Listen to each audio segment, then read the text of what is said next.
Assalamualaikum warahmatullahi wabarakatuh. Semangat pagi anak-anakku semuanya kelas 7, siswa SMP Negeri 13 Surakarta. Gimana kabar kalian? Aku harapkan kalian selalu dalam keadaan sehat-sehat semuanya. Sebelumnya untuk memulai pembelajaran pada kesempatan kali ini, mari kita berdoa bersama dengan membaca Fatihatul Quran. A'udzu billahi minasyaitonir rajim. Bismillahirrahmanirrahim. Alhamdulillahirabbil alamin arrahmanir rahim maliki yaumiddin. Iyyaka na'budu wa iyyaka nasta'in. Ihdinas siratal mustaqim. Siratal ladzina an'amta 'alaihim ghairil maghdubi 'alaihim waladdallin. Amin. Untuk pembelajaran pada kesempatan kali ini kita akan belajar bersama tentang memupuk rasa persatuan pada hari yang kita tunggu, yaitu hari Jumu'ah atau hari Jumat. Kita akan mempelajari dan memahami Quran Surat Al-Jumu'ah ayat 9, mempelajari ketentuan ibadah Jumat, sholat Jumat dan khutbah Jumat, mempraktekkan sholat Jumat, merayakan sikap peduli terhadap sesama manusia dan lingkungan dalam kehidupan sehari-hari. Oh ya, untuk materi atau ulangan kemarin, apabila ada materi yang belum paham, langsung bisa ditanyakan kepada Bapak Guru.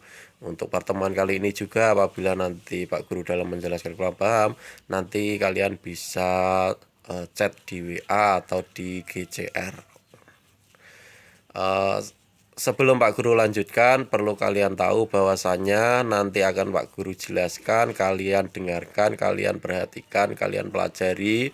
Kemudian jangan lupa diresum atau dirangkum atau diringkas. Nanti dicatat di buku catatan, kemudian difotokan dan diupload di GCR. Dan nanti akan Pak Guru rekap sebagai tugas, begitu ya.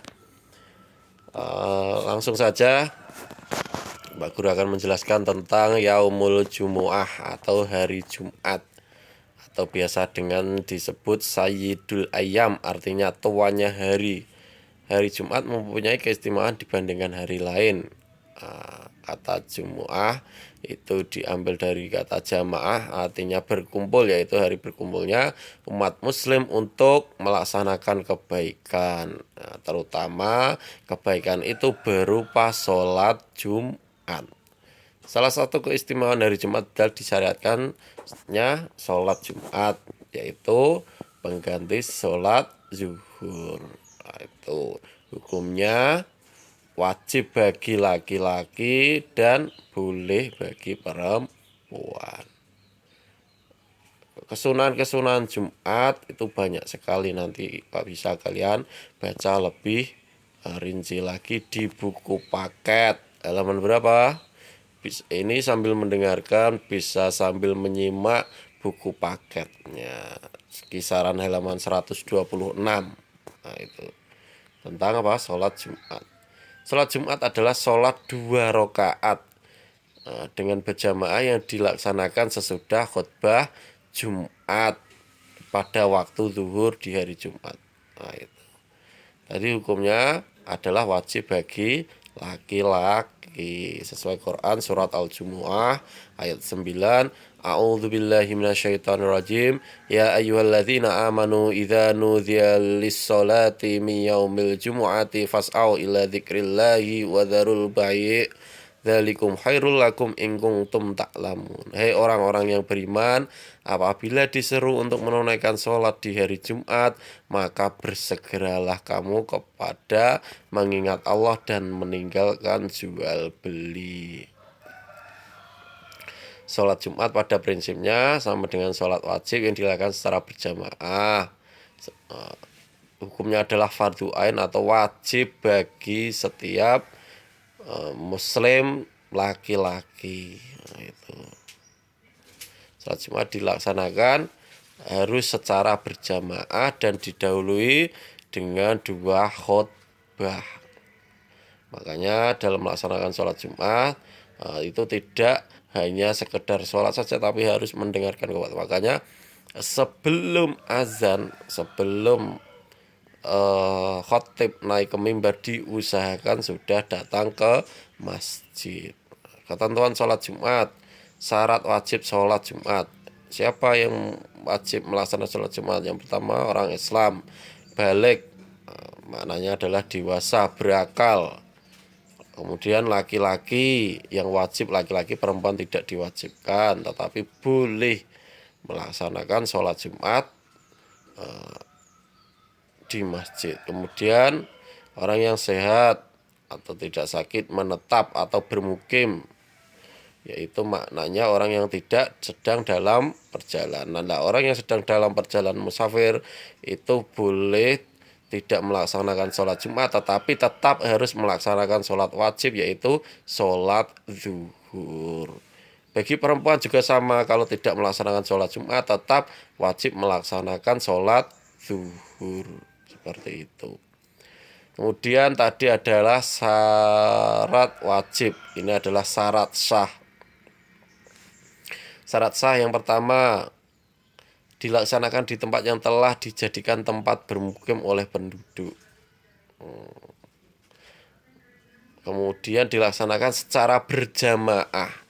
Tidak sah hukumnya apabila sholat Jumat dilaksanakan sendiri. Sebagian ulama mengatakan minimal 40 orang.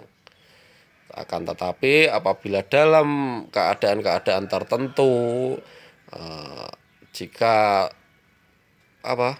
tidak sampai 40 orang, tetap harus melaksanakan sholat Jumat karena ada pendapat lain.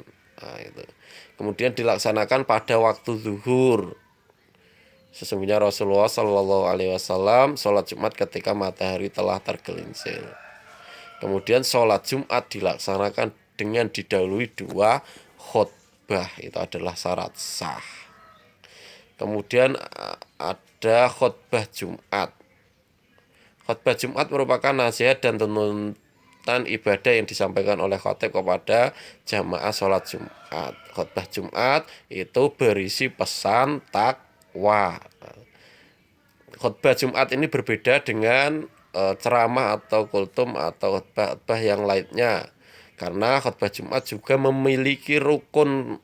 Rukun adalah sesuatu yang harus dipenuhi. Apabila satu saja tidak terpenuhi maka dianggap tidak sah khutbah Jumatnya, kemudian dianggap tidak sah sholat Jumatnya. Jadi ini juga sangat penting karena khutbah Jumat termasuk dalam rukun atau bagian dari sholat Jumat.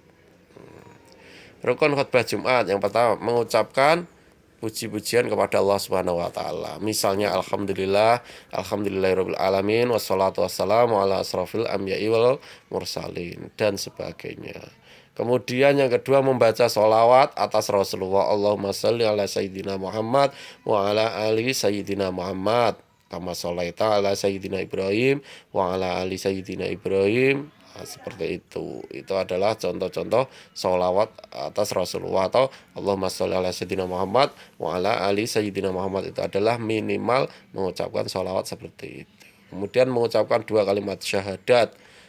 Asyhadu an la ilaha illallah wa asyhadu anna Muhammadar Rasulullah. Itu adalah mengucapkan 2 kalimat syahadat. Kemudian berwasiat, bernasihat. Nah, misalnya itakullah haqqa tuqati wala tamutunna wa antum illa muslimun. Itakullah, bertakwalah kepada Allah. Itu adalah nasihat atau berwasiat. Kemudian membaca ayat Al-Qur'an pada salah satu 2 khutbah Jumat.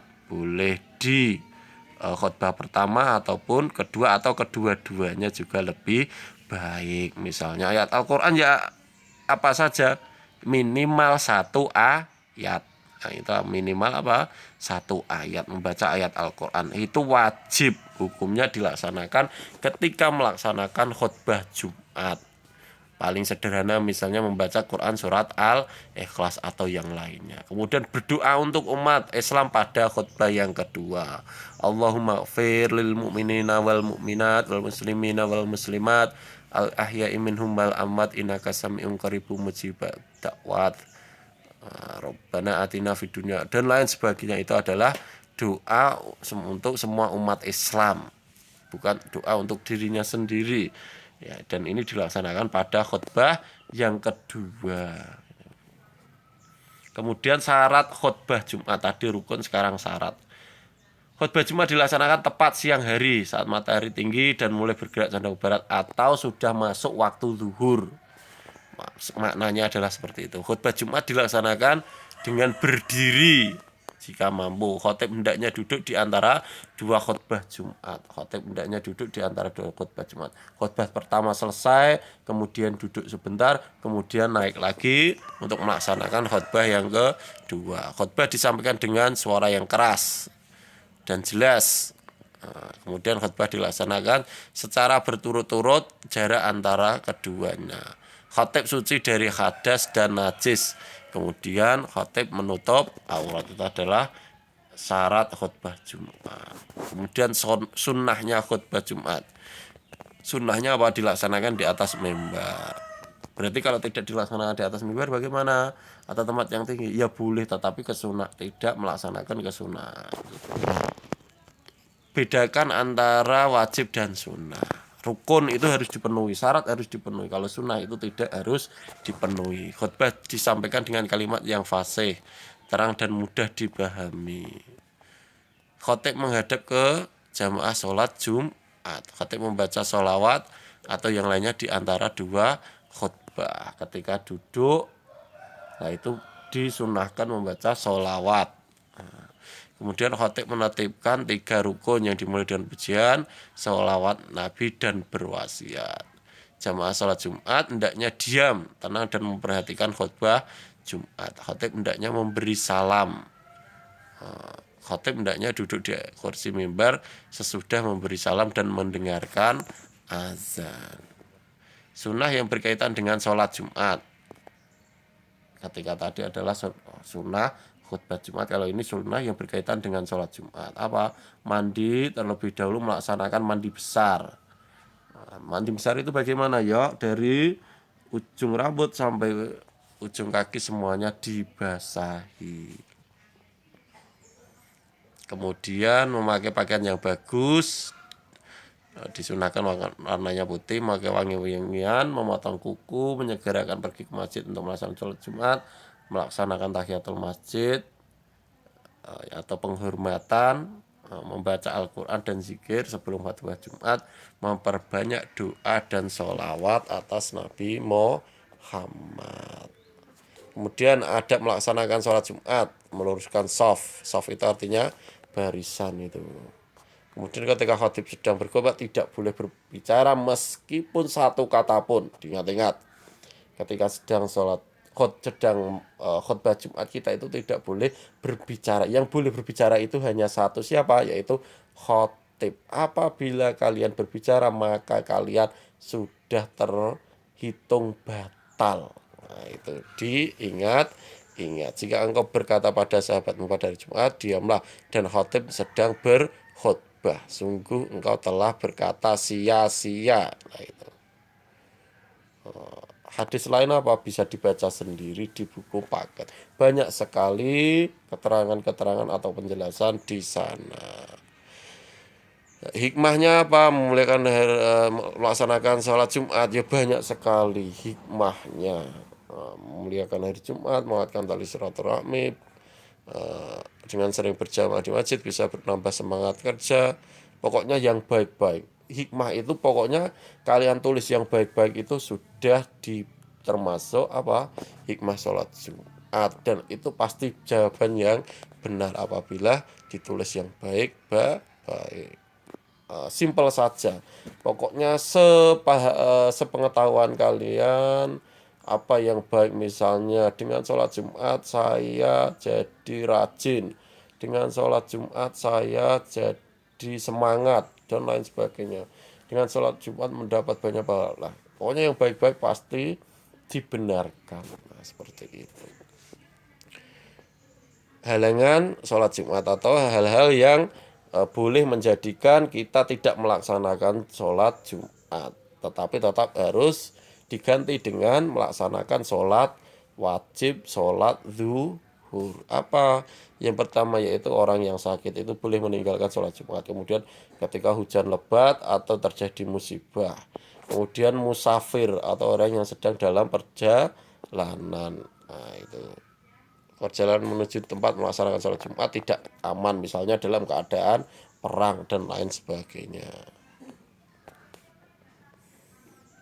Sekarang itu tadi mengenai apa? Beberapa syarat rukun khutbah, kemudian syarat khutbah Jumat, rukun khutbah Jumat, sunnah khutbah Jumat, dan lain sebagainya. Mungkin itu dulu yang Pak Guru jelaskan. Untuk yang lain bisa kalian baca sendiri di buku paket. Nah, nanti kalau kalian belum paham, kalian bisa menanyakan kepada Pak Guru lewat WhatsApp atau lewat GCR. Nah, begitu ya. Yang penting pokoknya kalian sehat-sehat semua, selalu melaksanakan sholat, lebih-lebih di hari Jumat harus selalu melaksanakan sholat Jumat. Nah, jadi sholat itu pokoknya tidak boleh ditinggalkan, meskipun dalam keadaan bagaimanapun. Itu saja pesan dari Pak Guru. Kurang lebihnya Pak Guru mohon maaf. Kita akhiri dengan membaca hamdalah bersama-sama. Alhamdulillahirabbil alamin. Billahi taufiq wal hidayah. Wassalamualaikum warahmatullahi wabarakatuh.